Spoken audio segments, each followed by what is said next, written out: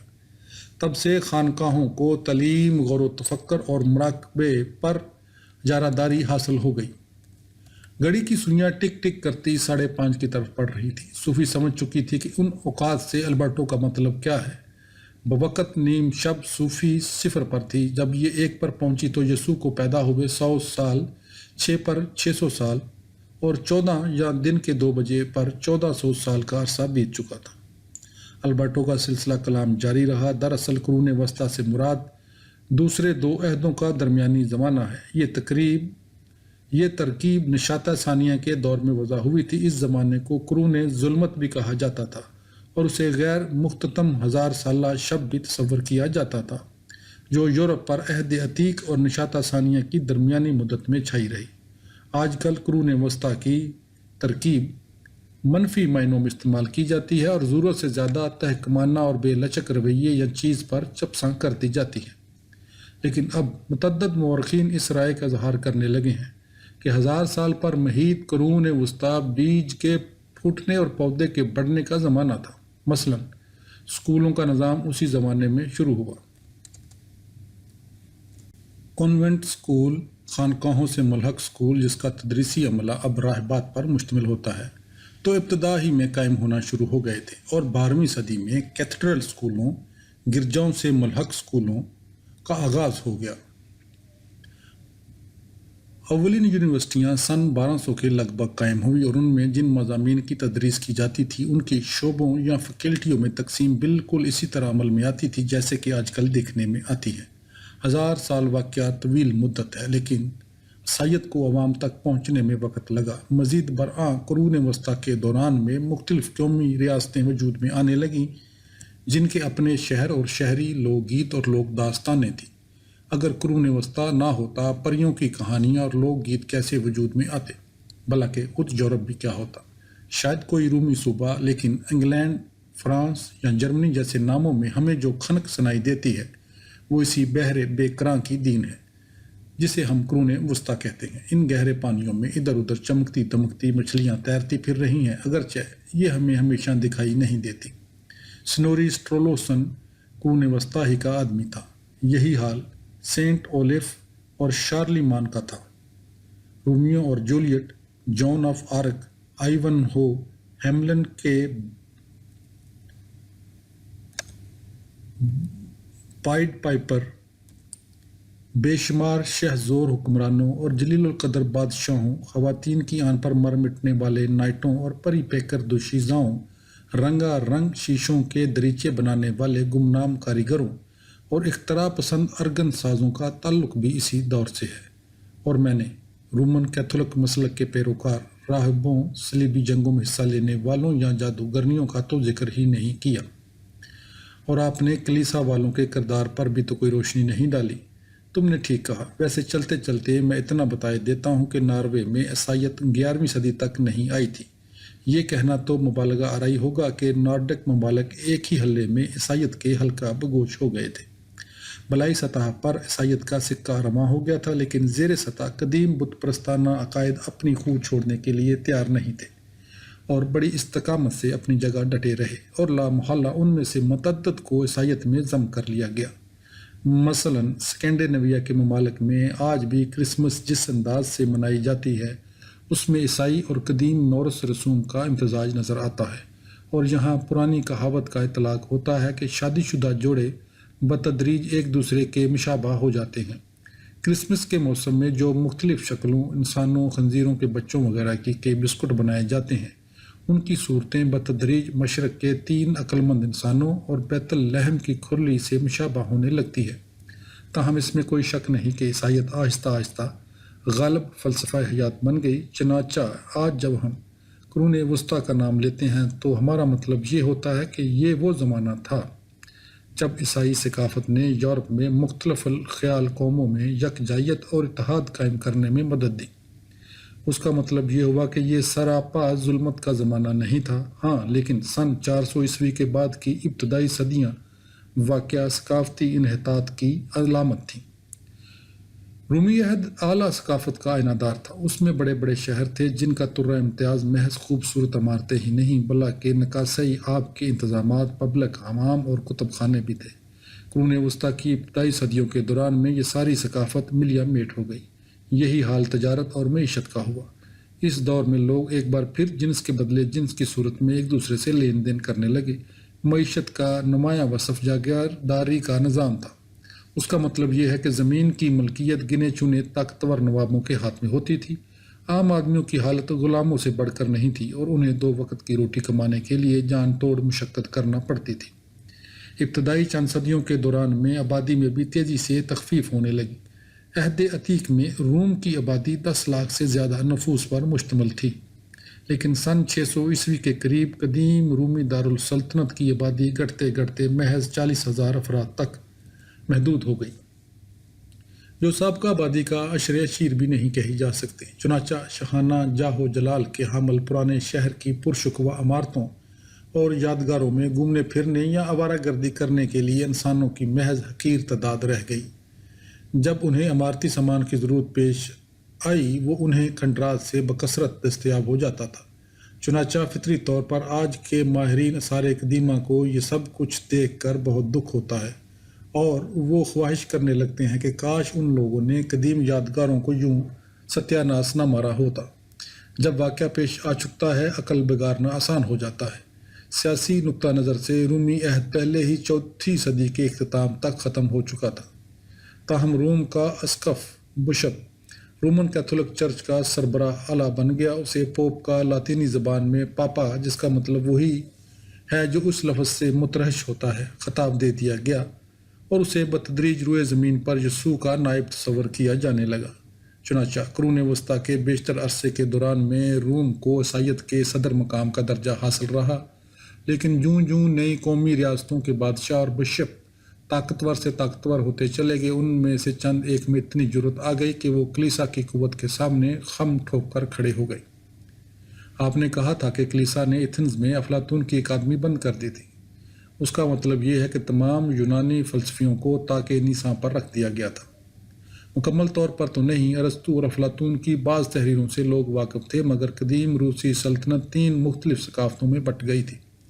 مغربی یورپ میں ہمارے پاس جو عیسائی ثقافت تھی اس پر لاطینی ثقافت کی مہر ثبت تھی، اس کا صدر مقام روم تھا۔ مشرقی یورپ میں ہمارے پاس جو عیسائی ثقافت تھی اس پر یونانی ثقافت کی مہر ثبت تھی، اس کا صدر مقام قسطنطنیہ تھا۔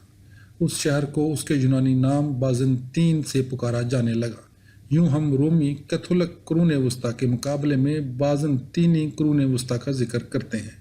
شمالی افریقہ اور مشرق وسطیٰ بھی کسی زمانے میں رومی سلطنت کا حصہ تھے، تاہم ان علاقوں میں قرون وسطیٰ کے دوران میں مسلم ثقافت کو فروغ حاصل ہوا اور یہاں عربی زبان بولی جانے لگی۔ سن 632 عیسوی میں حضرت محمد صلی اللہ علیہ وسلم کے انتقال کے بعد مشرق وسطیٰ اور شمالی افریقہ دونوں ہی اسلام کے زیر نگیں آ گئے تھے، اور کچھ عرصے بعد ہسپانیہ بھی اسلامی ثقافت کا حصہ بن گیا۔ مسلمانوں نے مکہ، مدینہ، یروشلم اور بغداد کو اپنے مقدس شہر قرار دے دیا۔ ثقافتی تاریخ کے نقطہ نظر سے یہ ذہن نشین کرنا ضروری ہے کہ عربوں نے یونانی ثقافت کے حامل اسکندریہ کے قدیم شہر کو بھی اپنی تحویل میں لے لیا۔ چنانچہ قدیم یونانی سائنس کی وراثت کا بیشتر حصہ عربوں کو منتقل ہو گیا۔ قرون وسطیٰ کے سارے عرصے کے دوران میں عربوں کو ریاضی، کیمیا، فلکیات اور طب جیسے علوم میں بالادستی حاصل رہی۔ آج بھی ہم عربی اعداد ہی استعمال کرتے ہیں۔ متعدد شعبوں میں عربی ثقافت عیسائی ثقافت سے کہیں برتر تھی۔ میں جاننا چاہتی تھی کہ یونانی فلسفے پر کیا بیتی۔ کیا تم کسی ایسے دریا کا تصور کر سکتی ہو جو 3 مختلف ندیوں میں منقسم ہو جاتا ہے، لیکن یہ تینوں ندیاں بہتے بہتے دوبارہ آپس میں مل جاتی ہیں اور عظیم دریا کا روپ اختیار کر لیتی ہیں؟ جی ہاں۔ پھر تم یہ بھی سمجھ سکتی ہو کہ یونانی رومی ثقافت کس طرح منقسم ہوئی، لیکن تینوں ثقافتوں کی مغرب میں رومن کیتھولک، مشرق میں بازنطینی اور جنوب میں عربی، یلغار سے بچ نکلی۔ اگرچہ اس مسئلے کو اس حد تک سہل بنا کر پیش کر دیا جاتا ہے کہ اصل مفہوم غارت ہو جاتا ہے، پھر بھی ہم یہ کہہ سکتے ہیں کہ نو افلاطونیت مغرب کے، افلاطون مشرق کے اور ارسطو جنوب میں عربوں کے حصے میں آیا، لیکن ان تینوں ندیوں میں سب کی چند مشترک چیزیں بھی شامل تھیں۔ اصل نقطہ یہ ہے کہ تینوں ندیاں شمالی اطالیہ میں آپس میں مل گئیں۔ عربی اثرات ہسپانیہ کے عربوں سے اور یونانی اثرات یونان اور بازنطینی سلطنت سے آئے۔ اب ہمیں نشاطہ ثانیہ یا ثقافت عتیق کے احیاء نو کا آغاز نظر آنے لگتا ہے۔ ایک مہینوں میں ثقافت عتیق قرون ظلمت سے بچ نکلی، سمجھی، لیکن ہمیں واقعے کے دھارے کی پیش قیاسی نہیں کرنا چاہیے۔ ہمیں پہلے قرون وسطیٰ کے فلسفے کے بارے میں کچھ گفتگو کرنا ہوگی۔ میں اب یہاں ممبر پر بیٹھ کر مزید گفتگو نہیں کروں گا، میں نیچے آ رہا ہوں۔ چونکہ صوفی کی نیند پوری نہیں ہوئی تھی، اس کی آنکھیں بوجھل ہونے لگی تھی جب اس نے سینٹ میری چرچ کے ممبر سے عجیب الوضع راہب کو نیچے اترتے دیکھا۔ اسے محسوس ہوا جیسے وہ خواب کی حالت میں ہو۔ البرٹو التار کے جنگلے کی طرف بڑھا اور پھر اس نے التار اور اس پر رکھی قدیم سلیب پر جس پر مسیح کی تصویر کندہ تھی نظر ڈالی، اور پھر وہ آہستہ آہستہ قدم اٹھاتا صوفی کی جانب چلنے لگا اور وہ گرجے میں عبادت کرنے والوں کے خاندانی بینچ پر اس کے قریب بیٹھ گیا۔ اس کے اتنا قریب بیٹھنا عجیب و غریب تجربہ تھا۔ صوفی کو اس کی کلا کے نیچے دو عمیق بوری آنکھیں نظر آئیں۔ یہ آنکھیں ایک ادیڑ عمر شخص کی تھی اور اس شخص کے بال سیاہ اور اس کی داڑھی چھوٹی اور نوکیلی تھی۔ تم کون ہو؟ وہ سوچ رہی تھی۔ تم نے میری زندگی کو کیوں زیر و زبر کر دیا ہے؟ ہم آہستہ آہستہ ایک دوسرے سے زیادہ اچھی طرح واقف ہو جائیں گے، اس نے یوں کہا جیسے وہ اس کے خیالات بام کیا ہو۔ جب وہ اکٹھے بیٹھے تھے اور رنگ برنگے شیشوں میں سے چھن چھن کر جو روشنی آ رہی تھی وہ شفاف سے شفاف ہونے لگی تھی، البرٹو نوکس قرون وسطیٰ کے بارے میں گفتگو کرنے لگا۔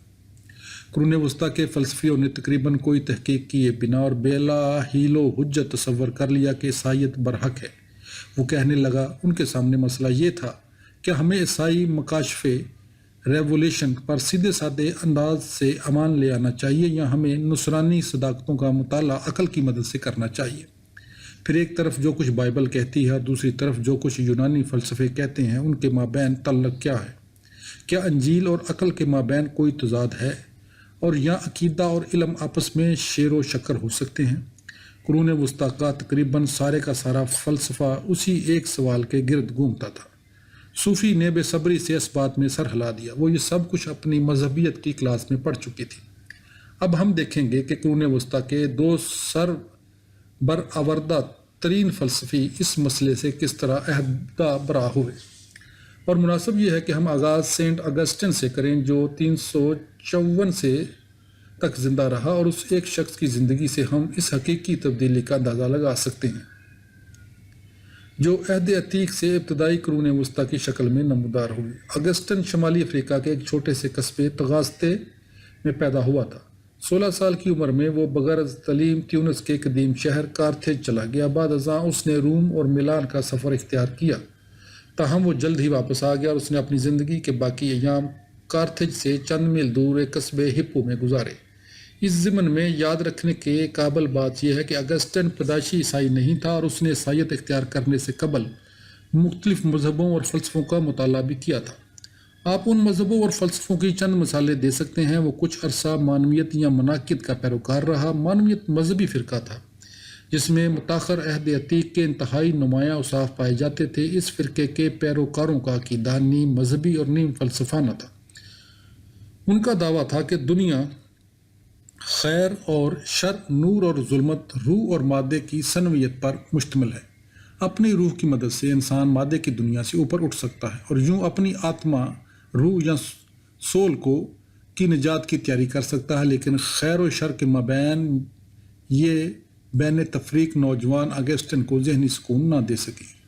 وہ سرتپا اس چیز میں جسے ہم شرکا مسئلہ کہنا پسند کرتے ہیں مستغرق تھا۔ اس مسئلے سے ہماری مراد یہ سوال ہے کہ شر یا بدی کہاں سے آتا ہے۔ وہ کچھ عرصہ رواقی فلسفے کے زیر اثر رہا اور رواقیوں کے مطابق خیر و شر کے مابین کوئی بین خط امتیاز نہیں کھینچا جا سکتا۔ تاہم اگسٹین کا زیادہ تر جھکاؤ عہد عتیق کے اہم فلسفے نو افلاطونیت کی طرف تھا۔ یہاں اس کا ٹاکرا اس تصور سے ہوا کہ زندگی کی تمام صورتیں فطرت کے اعتبار سے الوہی ہیں، چنانچہ وہ نو افلاطونی بشپ بن گیا۔ ہاں تم یہ کہہ سکتی ہو وہ عیسائی تو بن گیا، لیکن اس کی عیسائیت زیادہ تر افلاطونی تصورات سے متاثر ہے۔ چنانچہ صوفی تمہیں یہ بات پلے باندھنا ہوگی کہ جو ہی ہم عیسوی قرون وسطیٰ میں داخل ہوتے ہیں ہمیں یونانی فلسفے سے رستہ توڑانے کا کوئی ڈرامائی عمل نظر نہیں آتا۔ یونانی فلسفے کا بیشتر حصہ سینٹ اگسٹن جیسے مذہبی رہنماؤں کے توسط سے نئے عہد تک پہنچا دیا گیا۔ آپ کا مطلب ہے کہ سینٹ اگسٹن نیم عیسائی اور نیم نو افلاطونی تھا؟ اگرچہ اسے عیسائیت اور افلاطونی فلسفے کے مابین کوئی حقیقی تضاد نظر نہیں آتا تھا، وہ اپنے آپ کو 100% عیسائی سمجھتا تھا۔ اس کے نزدیک افلاطونیت اور عیسائی عقیدے کے مابین مشابہت اتنی واضح تھی کہ وہ سمجھنے لگا کہ افلاطون لازماً پرانے عہد نامے سے واقف ہوگا۔ تاہم یہ بات انتہائی غیر احتمالی معلوم ہوتی ہے، بلکہ ہمیں یوں کہنا چاہیے کہ سینٹ اگسٹن نے افلاطون کو عیسائی بنا لیا تھا۔ چنانچہ جب وہ عیسائیت پر ایمان لے آیا تو اس نے ہر اس چیز سے قطع تعلق نہیں کیا جو فلسفے سے کوئی علاقہ رکھتی تھی، نہیں، تاہم اس نے اس طرف توجہ دلائی کہ عقل محض چند حدود کے اندر ہی آپ کی مذہبی مسائل تک رہنمائی کر سکتی ہے، وہ ان سے آگے نہیں جا سکتی۔ عیسائیت الوہی راز ہے جس کا ادراک ہم صرف ایمان کے ذریعے کر سکتے ہیں، لیکن اگر ہم عیسائیت پر ایمان لے آئیں خداوند ہماری روح کو منور کر دے گا تاکہ ہمیں خداوند کے متعلق ایک قسم کے مفوق الفطرت علم کا تجربہ ہو سکے۔ سینٹ اگسٹن اپنے باطن میں محسوس کرتا تھا کہ فلسفہ ایک خاص حد تک ہی جا سکتا ہے۔ جب تک اس نے عیسائیت قبول نہیں کی تھی اسے کبھی روحانی سکون میسر نہیں آیا تھا۔ جب تک ہمارا قلب تجھ پر نہیں ٹکتا وہ پرسکون نہیں ہو پاتا، اس نے لکھا تھا۔ میری سمجھ میں بالکل نہیں آیا کہ افلاطون کے خیالات کا عیسائیت کے ساتھ کیا میل ہو سکتا ہے۔ صوفی نے اعتراض کیا، ابدی امثال کے بارے میں کیا خیال ہے؟ خیر، سینٹ اگسٹن یقیناً یہ دعویٰ کرتا ہے کہ خدا نے دنیا عدم سے تخلیق کی ہے، اور اس کا یہ دعویٰ وہی ہے جس کا تصور انجیل دیتی ہے۔ یونانی ترجیح یہ تھی کہ دنیا ہمیشہ سے موجود چلی آ رہی ہے، لیکن سینٹ اگسٹن کا عقیدہ تھا کہ خدا کے دنیا تخلیق کرنے سے قبل امثال الوہی ذہن میں موجود تھے۔ چنانچہ اس نے افلاطونی امثال خدا میں ڈھونڈ لیے، اور اس طریقے سے اس نے افلاطون کے ابدی امثال کے نظریے کا تحفظ کر دیا۔ بڑی استادی کی بات معلوم ہوتی ہے، لیکن اس سے یہ ظاہر ہو جاتا ہے کہ نہ صرف سینٹ اگسٹن بلکہ متعدد دیگر آبائے کلیسا نے بھی یونانی اور یہودی تصورات میں یگانگت پیدا کرنے کے لیے کس طرح زمین آسمان ایک کر دیے۔ ایک لحاظ سے ان کا تعلق دو ثقافتوں سے تھا۔ اگسٹین اپنے شرق کے متعلق نقطہ نظر میں نو افلاطونیت کی طرف مائل تھا۔ پلوتینوس کی طرح اس کا بھی عقیدہ تھا کہ شر خدا کی عدم موجودگی ہے۔ شر کا اپنا کوئی ازادانہ وجود نہیں، یہ وہ چیز ہے جو موجود نہیں، کیونکہ خدا نے جو کچھ تخلیق کیا وہ در حقیقت محض خیر ہے۔ اگسٹین کا ایمان تھا کہ شر انسان کی نافرمانی کا ثمر ہے، یا اس کے اپنے الفاظ میں ارادہ خیر خدائی فعل ہے، ارادہ شر خدائی فعل سے روح گردانی ہے۔ کیا اس کا یہ بھی عقیدہ تھا کہ انسان میں الوہی روح موجود ہوتی ہے؟ ہاں اور نہیں۔ سینٹ اگسٹن کا دعویٰ تھا کہ انسان اور خدا کے مابین ناقابل عبور خلیج حائل ہے، اور اس معاملے میں وہ سختی سے انجیلی نقطہ نظر کا حامی تھا، اور وہ پلوتینوس کا یہ دعویٰ مسترد کر دیتا ہے کہ ہر چیز احد ہے۔ تاہم وہ زور دے کر کہتا کہ انسان روحانی مخلوق ہے، اس کا ایک مادی جسم ہے، اس جسم کا تعلق طبعی دنیا سے ہے جس کا کیڑے مکوڑے اور زنگ حلیہ بگاڑ دیتے ہیں، لیکن اس کی ایک روح بھی ہے جو خدا کا ادراک کر سکتی ہے۔ جب ہم مر جاتے ہیں تب روح کا کیا بنتا ہے؟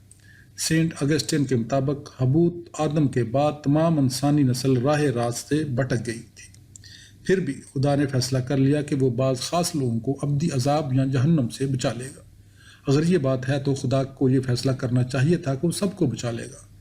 جہاں تک اس معاملے کا تعلق ہے، سینٹ اگسٹن اس بات کو تسلیم نہیں کرتا کہ انسان کو خدا پر تنقید کرنے کا کوئی حق حاصل ہے۔ یہاں وہ رومیوں کے نام سینٹ پال کے مکتوب کا حوالہ دیتا ہے، اے انسان، بھلا تو کون ہے جو خدا کے سامنے جواب دیتا ہے؟ کیا بنی ہوئی چیز بنانے والے سے کہہ سکتی ہے کہ تو نے مجھے کیوں ایسا بنایا؟ کیا کمہار کو مٹی پر اختیار نہیں کہ ایک ہی لوندے میں سے ایک برتن عزت کے لیے بنائے اور دوسرا بے عزتی کے لیے؟ رومیوں کے نام پولس کا خط باب 9 فقرات نمبر 20 تا 22 ترجمہ اردو بائبل۔ چنانچہ خدا اپنے آسمان پر بیٹھا لوگوں کے ساتھ کھیلتا رہتا ہے، اور جو ہی اس کا اپنی کسی مخلوق سے دل بھر جاتا ہے وہ اسے محض اٹھا کر ایک طرف پھینک دیتا ہے۔ سینٹ اگسٹن کا نقطہ نظر یہ تھا کہ کوئی شخص بھی خدا کی بخشش کا مستحق نہیں، پھر بھی خدا نے بعض لوگوں کو ابدی پھٹکار سے بچانے کے لیے منتخب کر لیا ہے۔ چنانچہ اس کے خیال کے مطابق یہ کوئی راز کی بات نہیں کہ بچایا کسے جائے گا اور پھٹکار کسے پڑے گی، یہ پہلے سے مقدر کیا جا چکا ہے، ہم سب اس کے رحم و کرم پر ہیں۔ چنانچہ وہ ایک لحاظ سے مقدر کے پرانے عقیدے کی طرف لوٹ گیا، شاید، لیکن انسان پر خود اپنی زندگی کی جو ذمہ داریاں عائد ہوتی ہیں، سینٹ اگسٹن نے ان سے لاتعلقی اختیار نہیں کی۔ اس نے سکھایا کہ ہمیں اس آگاہی کے ساتھ زندگی بسر کرنا چاہیے کہ ہم چنیدہ لوگوں میں ہیں۔ اس نے اس سے انکار نہیں کیا کہ ہم آزاد منشا کے مالک ہیں، لیکن ہم کس قسم کی زندگی بسر کریں گے اس کا علم خدا کو پہلے ہی ہے۔ کیا یہ قدر ناانصافی نہیں؟ صوفی نے پوچھا۔ سقراط نے کہا تھا کہ ہم سب کو یکساں مواقع حاصل ہیں کیونکہ ہم سب یکساں عقل سلیم کے مالک ہیں، لیکن سینٹ اگسٹن انسانوں کو دو گروہوں میں تقسیم کر دیتا ہے، ایک کے حصے میں بخشش اور دوسرے کے پھٹکار آتی ہے۔ تمہاری بات ان معنوں میں درست ہے کہ سینٹ اگسٹن کی دینیات ایتھنز کے انسان دوستی سے خاصی دور ہٹ جاتی ہے، لیکن سینٹ اگسٹن انسانوں کو دو گروہوں میں تقسیم نہیں کرتا، وہ محض نجات اور پھٹکار کے انجیلی نظریے کی تشریح کرتا ہے۔ اس نے اس کی تشریح اپنی عالمانہ کتاب میں کی ہے جس کا نام آسمان کا شہر سٹی آف گاڈ ہے۔ مجھے اس کے متعلق بتائیں۔ آسمان کا شہر یا آسمان کی بادشاہی کی ترکیب انجیل اور یسوع کی تعلیمات سے آئی ہیں۔ سینٹ اگسٹن کا عقیدہ تھا کہ ساری انسانی تاریخ آسمان کی بادشاہی اور دنیا کی بادشاہی کے مابین کشمکش کی کہانی ہے۔ دونوں بادشاہیاں سیاسی بادشاہیاں نہیں جو ایک دوسرے سے مختلف و ممیز ہیں، وہ ہر فرد واحد کے اندر برتری کے لیے برسرے پیکار رہتی ہیں۔ تاہم آسمان کی بادشاہی کم و بیش واضح طور پر کلیسا میں اور دنیا کی بادشاہی مملکت میں، مثلاً رومی مملکت جو سینٹ اگسٹن کے زمانے میں زوال پذیر ہو رہی تھی، موجود ہوتی ہے۔ قرون وسطیٰ کے پورے عہد کے دوران میں کلیسا اور مملکت کے مابین بالادستی کے لیے جو کشمکش ہوتی رہی، اس سے یہ تصور روز بروز زیادہ واضح ہوتا چلا گیا۔ تب یہ کہا جانے لگا کلیسا سے باہر نجات ممکن نہیں۔ سینٹ اگسٹن کا آسمان کا شہر بالآخر مسلمہ کلیسائی نظام کے مماثل قرار پایا۔ جب تک 14ویں صدی میں تحریک اصلاح شروع نہ ہوئی، کسی شخص نے بھی اس تصور کے خلاف صدائے احتجاج بلند نہیں کی تھی۔ لوگوں کو نجات صرف کلیسا کی وساطت سے مل سکتی ہے، یہ وقت آنا ہی تھا۔ ہم یہ بھی دیکھ سکتے ہیں کہ سینٹ اگسٹن پہلا فلسفی تھا جس نے تاریخ کو اپنے فلسفے میں گھسیٹ لیا۔ خیر اور شر کے مابین کشمکش کسی لحاظ سے بھی نئی بات نہیں تھی۔ نئی بات یہ تھی کہ اگسٹن کے نزدیک اس کشمکش کا اکھاڑا تاریخ تھی۔ اگسٹن کی تصنیفات کے اس پہلو میں افلاطون کا کوئی عمل دخل نہیں۔ وہ تاریخ کے خطی نقطہ نظر سے زیادہ متاثر تھا جس سے ہمارا واسطہ پرانے عہد نامے میں پڑتا ہے۔ پرانے عہد نامے میں اس سلسلے میں جو تصور پیش کیا گیا ہے وہ یہ ہے کہ خدا کو اپنی آسمان کی بادشاہت کی تکمیل کے لیے ساری تاریخ کی ضرورت پیش آتی ہے۔ تاریخ انسان کی آگاہی و باخبری اور شر کی تباہی کے لیے ناگزیر ہے، یا جیسا کہ سینٹ اگسٹن نے کہا ہے، الوہی بصیرت آدم سے ابد تک انسانی تاریخ کا رخ یوں متعین کرتی رہتی ہے جیسے یہ فرد واحد کی کہانی ہو جو شیر خوارگی سے بڑھاپے تک عمر کی تمام منزلیں طے کر چکا ہے۔ صوفی نے اپنی گھڑی پر نظر ڈالی۔ 10 بج گئے ہیں، اس نے کہا۔ مجھے اب جلد واپس جانا ہوگا، لیکن پہلے مجھے قرون وسطیٰ کے دوسرے عظیم فلسفی کے متعلق بتانا ہوگا۔ باہر بیٹھ جائیں۔ البرٹو اٹھ کھڑا ہوا۔ صوفی نے اپنی ہتھیلیاں ایک دوسرے کے اوپر رکھیں اور پھر کسی گرجے کے درمیان راستے پر چلنے لگا۔ بظاہر یوں نظر آ رہا تھا جیسے وہ کوئی دعا مانگ رہا ہو یا پھر کسی روحانی صداقت کے متعلق سوچ بچار میں غرق ہو۔ صوفی اس کے پیچھے پیچھے چلنے لگی۔ اس کے پاس اس کے علاوہ اور کوئی چارہ ہی نہیں تھا۔ سورج ابھی تک صبح کے بادلوں کو چیر کر باہر نہیں نکل سکا تھا۔ البرٹو گرجے کے باہر ایک بینچ پر بیٹھ گیا۔ صوفی پریشان ہو رہی تھی کہ اگر کوئی شخص ادھر آ نکلا وہ کیا سوچے گا۔ صبح سویرے 10 بجے گرجے کے بینچ پر بیٹھنا بذات خود عجیب بات تھی، اور قرون وسطیٰ کے کسی راہب کے پاس بیٹھنے سے تو معاملہ اور بھی گڑبڑا جائے گا۔ صبح کے 8 بج چکے ہیں۔ اس نے اپنی گفتگو کا آغاز کیا۔ سینٹ اگسٹن کے انتقال کے بعد تقریباً 400 سال گزر چکے ہیں اور اب اسکولوں کا آغاز ہو گیا ہے۔ اب سے 10 بجے تک تعلیم پر کانوینٹ اسکولوں کی اجارہ داری رہے گی۔ 10 اور 11 بجے کے دوران اولین کیتھیڈرل اسکولوں کی تاسیس عمل میں آئے گی اور ان کے بعد بوقت دوپہر پہلی یونیورسٹیاں قائم ہو جائیں گی۔ عظیم گوتھک کلیسے اس عہد میں تعمیر کیے جائیں گے۔ اس سینٹ میری چرچ کو بھی 13ویں صدی میں تعمیر کیا گیا تھا۔ جس زمانے میں یہ تعمیر ہوا اسے ہم ہائی گوتھک عہد کہتے ہیں۔ اس شہر کے باشندوں میں کوئی عظیم گرجا تعمیر کرنے کی سخت نہیں تھی، انہیں اس کی ضرورت ہی کیا تھی۔ صوفی نے کہا، مجھے خالی گرجوں سے نفرت ہے۔ اوہ! لیکن عظیم کلیسا محض عبادت گزاروں کی کثیر تعداد کے لیے تعمیر نہیں کیے جاتے تھے، وہ خداوند کے جلال و جمال کے حضور نذرانہ عقیدت تھے اور بذات خود ایک قسم کی حمد و ثنا تھے۔ تاہم اس دور میں ایک اور چیز وقوع پذیر ہوئی جو ہم جیسے فلسفیوں کے لیے خاص معنویت کی حامل ہے۔ البرٹو کی گفتگو جاری رہی۔ ہسپانوی عربوں کا اثر اپنا رنگ دکھانے لگا۔ سارے قرون وسطیٰ کے دوران میں عربوں نے ارسطو کی روایات زندہ رکھی تھی اور 12ویں صدی کے اختتام پر عمرا و شرفا کی دعوت پر عرب عالم شمالی اٹلی پہنچنا شروع ہو گئے۔ یوں ارسطو کی متعدد تصانیف سے شناسائی حاصل ہوئی اور ان کے عربی اور یونانی زبانوں سے تراجم ہوئے۔ اس سے طبعی علوم میں نئی دلچسپی پیدا ہو گئی اور عیسائی مکاشفے کے یونانی فلسفے سے تعلق کے مسئلے میں نئی جان پڑ گئی۔ صاف ظاہر تھا کہ سائنس کے معاملے میں ارسطو کو مزید نظر انداز نہیں کیا جا سکتا تھا، لیکن سوال یہ تھا کہ فلسفی ارسطو کی بات کب سنی جائے اور انجیل کے ساتھ اپنی وابستگی کا اظہار کب کیا جائے۔ کچھ سمجھی؟ صوفی نے اس بات میں سر ہلا دیا اور راہب کا سلسلہ کلام جاری رہا۔ اس عہد کا عظیم ترین اور اہم ترین فلسفی سینٹ تامس ایکوائنس تھا۔ وہ 1225 عیسوی میں پیدا ہوا اور اس نے 1274 عیسوی میں انتقال کیا۔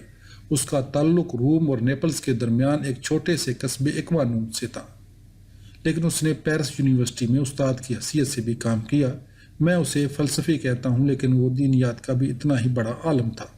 اس زمانے میں فلسفے اور دینیات کے مابین کوئی خاص فرق نہیں تھا۔ قصہ کوتاہ ہم کہہ سکتے ہیں کہ جس طرح قرون وسطیٰ کے ابتدائی دور میں افلاطون کو مشرف بعیسائیت کر لیا گیا تھا، بائنا ایکوائنس نے عیسائیت کا ترہ ارسطو کے سر پر رکھ دیا۔ کیا ان فلسفیوں کو جو یسوع سے صدیوں پہلے فوت ہو چکے تھے عیسائی بنانا عجیب نہیں معلوم ہوتا؟ تم یہ کہہ سکتی ہو، لیکن ان دونوں عظیم یونانی فلسفیوں کو عیسائی بنانے کا مطلب صرف یہ ہے کہ ان کے افکار کی کچھ اس انداز سے تفسیر و تشریح کی جائے کہ وہ عیسائیت کے مسئلہ ایمان کے لیے مزید خطرہ نہ تصور کیے جا سکیں۔ ایکوائنس ان لوگوں میں شامل تھا جنہوں نے ارسطو کے فلسفے کو عیسائیت کے مزاج کے مطابق بنانے کی کوشش کی۔ ہم کہتے ہیں کہ اس نے عقیدے اور علم کے مابین عظیم امتزاج پیدا کر دیا۔ اس نے یہ کام ارسطو کے فلسفے میں گھس کر اور اس کی باتوں کا محض لفظی مطلب لے کر کیا، حالانکہ ارسطو بیچارہ کہنا شاید اور کچھ یا بالکل ہی متضاد چاہتا تھا۔ میں معافی چاہتی ہوں، لیکن گزشتہ رات میں کوئی خاص سو نہیں سکی تھی۔ میرا خیال ہے آپ کو اپنی بات ذرا مزید صراحت سے بیان کرنا ہوگی۔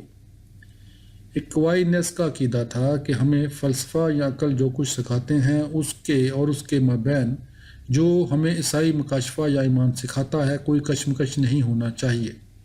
اکثر اوقات عیسائیت اور فلسفہ ایک ہی بات کہتے ہیں، چنانچہ ہم اکثر عقل کی مدد سے انہی صداقتوں تک پہنچ جاتے ہیں جن کا ذکر ہم انجیل میں پڑھتے ہیں۔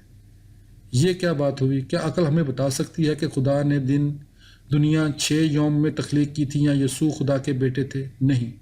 ایمان کی ان تمام حقیقتوں تک صرف عقیدے اور عیسائی مکاشفے کے ذریعے ہی رسائی ہو سکتی ہے، لیکن ایکوائنس کا متعدد فطری لہاتی صداقتوں کے وجود پر اعتقاد تھا۔ ان سے اس کا مطلب وہ صداقتیں ہیں جن تک نصرانی ایمان اور ہماری اپنی خلقی یا فطری عقل دونوں کے ذریعے رسائی حاصل کی جا سکتی ہے۔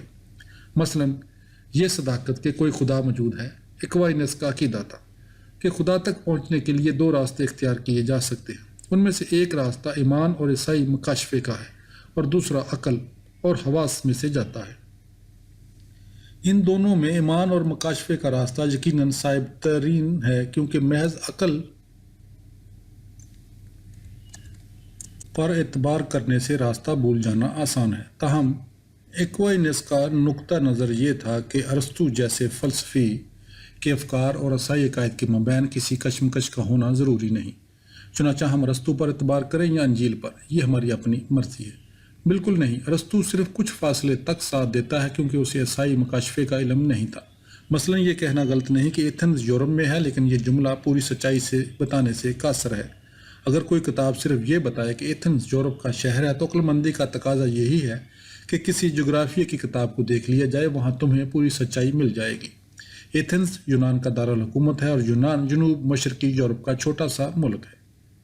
اگر قسمت نے تمہارا ساتھ دیا تو تمہیں ایکروپولس کے متعلق بھی ایک آدھ بات معلوم ہو جائے گی۔ رہے سقراط، افلاطون اور ارسطو، ان کے ذکر کی تو توقع ہی نہیں کی جا سکتی، لیکن ایتھنز کے متعلق پہلی اطلاع کہ وہ یورپی شہر ہے درست تھی، بالکل صحیح۔ لیکن ایکوینس نے ثابت کرنا چاہتا تھا کہ صداقت صرف ایک ہوتی ہے، چنانچہ جب ارسطو ہمیں کوئی ایسی بات بتاتا ہے جو ہماری عقل کہتی ہے کہ صحیح ہے تو اس کا عیسائی تعلیمات سے کوئی تصادم نہیں ہوتا۔ ہم اپنی عقل کی مدد اور اپنے حواس کی شہادت کے ذریعے کامیابی سے صداقت کے ایک پہلو تک پہنچ سکتے ہیں۔ مثلاً جس قسم کی صداقتوں کا حوالہ ارسطو پودوں اور حیوانوں کی مملکت کے ذکر کے دوران میں دیتا ہے، لیکن صداقت کا ایک اور پہلو بھی ہے، اور اس پہلو کا انکشاف خدا بائبل کے ذریعے کرتا ہے۔ لیکن بعض مقامات پر صداقت کے دونوں پہلو ایک دوسرے کے قریب آ جاتے ہیں۔ ایسے بے شمار مسائل ہیں جن کے متعلق عقل اور انجیل ہمیں بالکل ایک جیسی باتیں بتاتی ہیں۔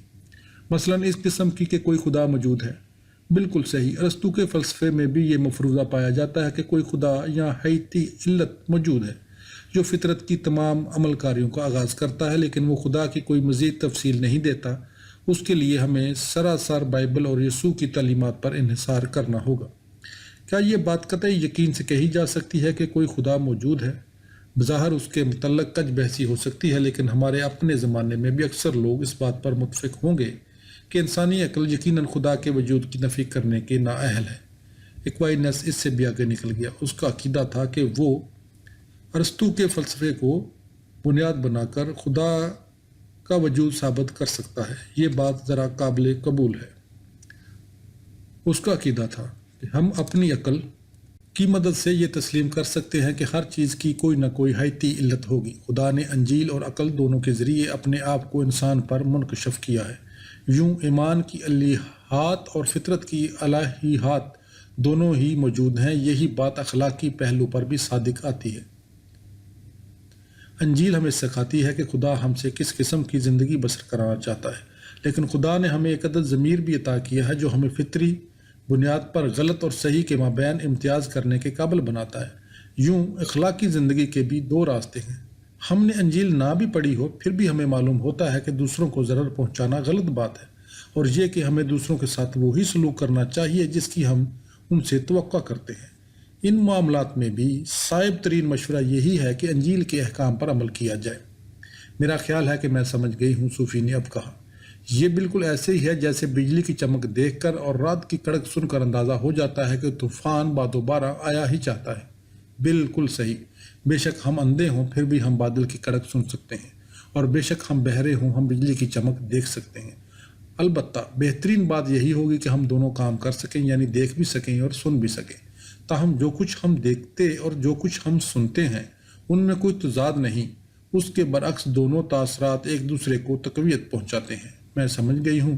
مجھے ایک اور تصویر پیش کرنے دو۔ اگر تم کوئی ناول، مثلاً جون اسٹائن بیک کا ناول چوہوں اور انسانوں کے بارے میں پڑھو، در حقیقت میں یہ ناول پڑھ چکی ہوں، کیا تمہیں محسوس نہیں ہوتا کہ محض کتاب پڑھ کر مصنف کے بارے میں کچھ نہ کچھ معلوم ہو جاتا ہے؟ مجھے اندازہ ہونے لگتا ہے کہ کوئی نہ کوئی تو شخص ہوگا جس نے یہ لکھی ہے، اس کے متعلق تمہیں صرف اتنا ہی معلوم ہوتا ہے۔ مجھے احساس ہوتا ہے کہ اسے ان لوگوں کے ساتھ ہمدردی ہے جن کی معاشرہ کوئی پرواہ نہیں کرتا۔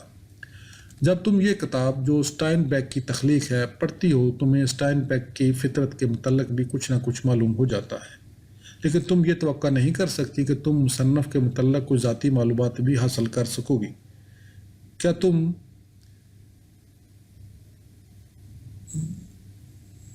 مائس اینڈ مین پڑھ کر یہ بتا سکتی ہو کہ مصنف نے جب یہ کتاب لکھی اس کی عمر کیا تھی، وہ کہاں رہتا تھا، اس کے بچے کتنے تھے؟ بالکل نہیں۔ لیکن تمہیں یہ معلومات اسٹائن بیک کی کسی سوانح حیات یا خود نوشت سوانح حیات میں مل سکتی ہے۔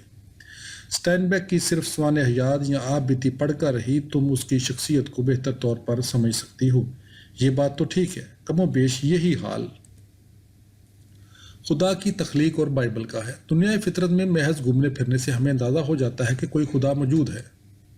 ہم آسانی سے دیکھ سکتے ہیں کہ وہ پھولوں اور جانوروں سے پیار کرتا ہے، ورنہ وہ انہیں بناتا ہی نہ۔ لیکن خدا کے متعلق، اس کی ذات کے متعلق معلومات ہمیں صرف بائبل میں ملتی ہیں، اور اگر تم چاہو تو کہہ سکتی ہے کہ یہ معلومات اس کی آپ بیتی بائبل میں موجود ہے۔ آپ کو مثالیں تلاش کرنے کا ہنر آتا ہے۔ پہلی مرتبہ البرٹو نے کوئی جواب نہ دیا، وہ بس وہاں بیٹھا سوچتا رہا۔ کیا ان سب باتوں کا ہیلڈے سے کوئی تعلق بنتا ہے؟ صوفی پوچھے بنا نہ رہ سکی۔ ہمیں یہ قطعاً معلوم نہیں کہ کوئی ہیلڈے ہے بھی یا نہیں، لیکن ہمیں معلوم ہے کہ کوئی شخص اس کے متعلق جگہ جگہ ثبوت، بے شک وہ گمراہ کن ہوں، چھوڑتا پھر رہا ہے۔ پوسٹ کارڈ، ریشمی سکارف، سبز بٹوا، ایک عدد جراب۔ البرٹو نے اس بات میں سر ہلا دیا۔ نظر کچھ یوں آتا ہے جیسے یہ ہیلڈے کا باپ ہے جو یہ فیصلے کر رہا ہے وہ کہاں اور کتنے ثبوت چھوڑے گا۔ اس نے کہا، فی الحال ہم صرف اتنا جانتے ہیں کہ وہ ہمیں بے شمار پوسٹ کارڈ بھیج رہا ہے۔ کاش وہ اپنے متعلق بھی کچھ لکھ بھیجتا۔ خیر چھوڑو، ہم اس کا ذکر بعد میں کریں گے۔ 11:15 بج چکے ہیں، مجھے قرون وسطیٰ کے اختتام سے پہلے گھر پہنچنا ہوگا۔ ایکوائنس نے کس طرح ان تمام شعبوں میں ارسطو کے فلسفے کو استعمال کیا جہاں اس کا کلیسا کی دینیات سے کوئی تصادم نہیں ہوتا تھا۔ میں اس کے بارے میں چند باتیں کہوں گا اور پھر اپنی گفتگو ختم کر دوں گا۔ ان شعبوں میں منطق، اس کا نظریہ علم اور سب سے بڑھ کر اس کا فلسفہ فطرت شامل تھا۔ مثلاً تمہیں یاد ہے کہ ارسطو نے کس طرح پودوں اور جانوروں سے انسانوں تک زندگی کے تدریجی پیمانے کو بیان کیا تھا۔ صوفی نے اس بات میں سر ہلا دیا۔ ارسطو کا عقیدہ تھا کہ یہ پیمانہ کسی خدا کی موجودگی پر دلالت کرتا ہے جس نے زندہ اشیاء کی ایک طرح سے زیادہ تعداد مقرر کر دی تھی۔ دنیا میں اس طریقے سے ہر چیز کی تنظیم کو عیسائی دینیات کے ساتھ وابستہ کرنا کوئی مشکل کام نہیں تھا۔ ایکوائنس کے مطابق پودوں اور جانوروں سے انسان تک، انسان سے ملائکہ تک اور ملائکہ سے خدا تک زندگی کا تدریجی پیمانہ موجود ہے۔ وہ سمجھتا تھا کہ جانوروں کی طرح انسان کے پاس جسم اور حواسی اعضاء ہیں، لیکن انسان کے پاس ذہانت بھی ہے جو اسے اشیاء کے متعلق استدلال کرنے اور انہیں سمجھنے میں مدد دیتی ہے۔ ملائکہ کا حواسی اعضاء سمیت اس قسم کا کوئی جسم نہیں ہوتا، یہی وجہ ہے ان کی ذہانت فی البدیہہ اور فوری ہوتی ہے۔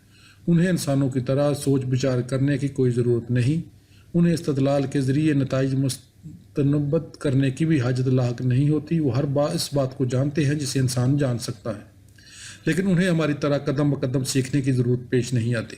چونکہ ملائکہ کا جسم نہیں ہوتا، ان کا کبھی انتقال نہیں ہوتا، وہ خدا کی طرح ازل سے موجود نہیں کیونکہ انہیں کسی وقت خدا نے تخلیق کیا تھا، لیکن ان کا کوئی جسم نہیں ہوتا جسے وہ کسی دن داغ مفارقت دے سکیں، چنانچہ ان کی موت کبھی واقعہ نہیں ہوتی۔ یہ تو بڑی خوبصورت بات معلوم ہوتی ہے، لیکن صوفی ملائکہ سے اوپر خدا ہے اور حکومت اسی کی ہے۔ وہ علم و بصیر ہے اور ایک مربوط نظر میں سب کچھ دیکھ سکتا ہے، چنانچہ وہ اب ہمیں دیکھ سکتا ہے۔ ہاں شاید وہ دیکھ سکتا ہے لیکن اب نہیں، کیونکہ خدا کے لیے وقت اس طرح موجود نہیں ہوتا جس طرح کہ وہ ہمارے لیے ہوتا ہے۔